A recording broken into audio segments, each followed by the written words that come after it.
आप लोग सबसे पहले ये वाला क्लिप देखो, इसमें सलमान खान की इंस्टा आईडी है और उसके कमेंट्स आप देख सकते हो। किसी भी पोस्ट पे खोल के आप देखना जाके, पवन सिंह, पावर स्टार पवन सिंह, यही सारे कमेंट्स मिलेंगे। इसका रीज़न है ये न्यूज़।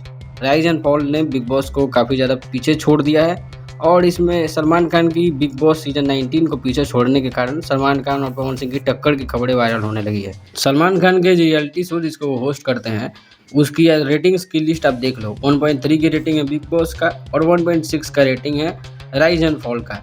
और इसमें सबसे ज़्यादा क्रेडिट तो ऑफ कोर्स पवन सिंह को दिया जा रहा है। सलमान खान फिलहाल अपनी नई फिल्म जो उनकी आने वाली है गलवान, उसकी शूटिंग के लिए गए हुए हैं और वहीं से ये देशभक्ति फिल्म की शूटिंग हो रही है, जिसके चलते उन्होंने होस्ट नहीं किया पिछला वीकेंड का बाद। और इसमें अक्षय कुमार, अरशद वारसी और फराह खान इतने बड़े बड़े दिग्गज लोग शो होस्ट किए, फिर भी जो है पवन सिंह के शो को ये लोग टक्कर नहीं दे पाए।